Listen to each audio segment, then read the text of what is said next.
और 5-6 सेटिंग्स होती है, अब की बात 4 हुई है। लेकिन मुझे इस बात को लेकर के संतोष है कि मानसून सत्र बहुत अच्छा रहा है और हमारे सारे माननीय विधायकों ने, मंत्रीगण ने जिस प्रकार से सरकार के ओर से विपक्ष को जवाब देने थे, बहुत बखूबी तरीके से दिए हैं और बहुत बेहतर ढंग से दिए हैं। हालांकि कांग्रेस बहुत प्रयत्न कर रही है इस दिशा में कि वो चुनाव के करीब माहौल को इस प्रकार से खड़ा करने की कोशिश कर रहे हैं जिन मुद्दों को लेकर के, और अविश्वास प्रस्ताव भी हिमाचल प्रदेश विधानसभा में लाया, लेकिन फजीहत अपनी ही की उन्होंने। उनकी ओर से कोई भी आदमी दमदार तरीके से अपनी बात कह ही नहीं पाया, और कहने की स्थिति तब बन पाती है जब कहने के लिए कुछ हो।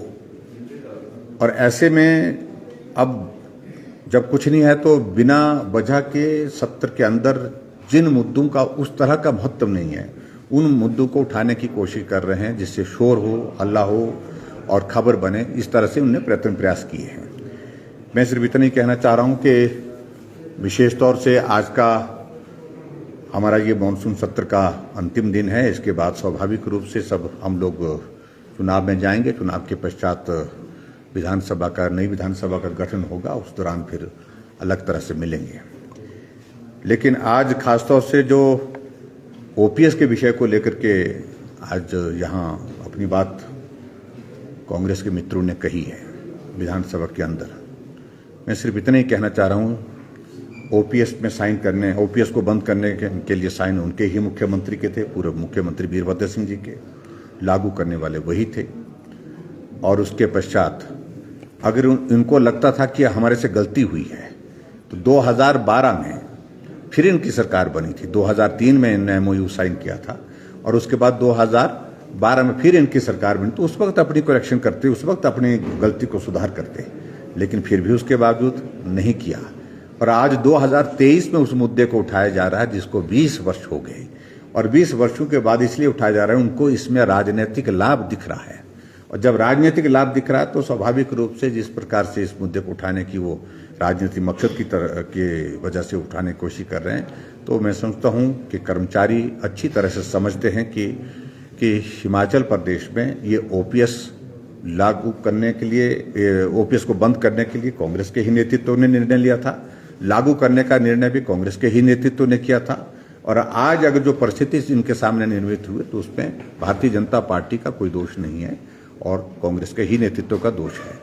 सरकार का लक्ष्य क्या है? आपकी हाई लेवल कमेटी भी बनाई है, सरकार क्या सोचती है? ये देखिए, हम इस सारी चीज को लेकर के जो कमेटी कॉन्स्टिट्यूट की है उनके पास हमने कहा कि अगर कोई इसमें और कोई रास्ता निकलता है जिसमें समाधान का कोई गुंजाइश बनती है तो आप हमको बताएं, निश्चित रूप से उस पर विचार करेंगे। सर, अभी भी बाहर कर्मचारी प्रदर्शन कर रहे हैं, क्या उन्हें वार्ता के लिए बुलाया जाएगा या? हमने कहा कि 5-7 लोग जो भी उनके प्रतिनिधि हैं वो आए, स्वागत है उनका। कर्मचारियों को अपनी बात कहने का अधिकार है और मुझे उसमें कोई आपत्ति नहीं। हमने कभी भी कर्मचारियों के खिलाफ में कुछ बोला नहीं।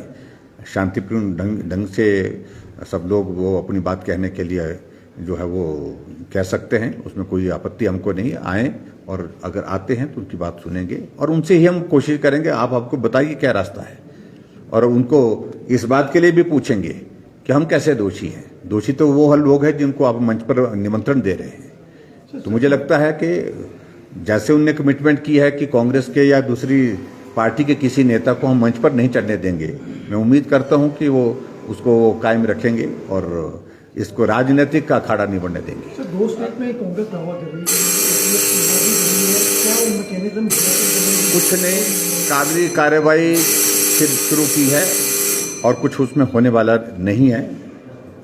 और उसी तरह से राजस्थान और छत्तीसगढ़ में मेरे दोनों प्रदेश के मुख्यमंत्रियों से बातचीत हुई, व्यक्तिगत रूप से बातचीत, मिलना हुआ हमारा, तो दोनों ने ही हाथ खड़े किए। हमने कह तो दिया है लेकिन करना मुश्किल है, कठिन है, ये मैं कहना चाह रहा हूँ। सर, सुप्पू साहब का जो बयान भी सदन में आया, हालांकि बाहर भी मीडिया में उन्होंने बयान दिया कि भाजपा के बहुत सारे मंत्री हमारे संपर्क में हैं और भी लोग संपर्क में हैं क्योंकि चुनावी मोड में जा रहे हैं, इस तरह के बयान। देखिए, इस सहज रूप से ये बात कहना तो उसमें कोई आपत्ति नहीं, लेकिन उनने मंत्रियों के नाम का जिक्र किया है, ये दुर्भाग्यपूर्ण है। इसलिए दोनों मंत्रियों को अपनी बात को कहने का अधिकार है कि जब हमसे कोई संपर्क नहीं, कोई बात नहीं, ना हम ये करने वाले हैं, ना ये सुनने वाले हैं, तो ऐसी परिस्थिति में हमको बदनाम करने की कोशिश क्यों की जा रही है?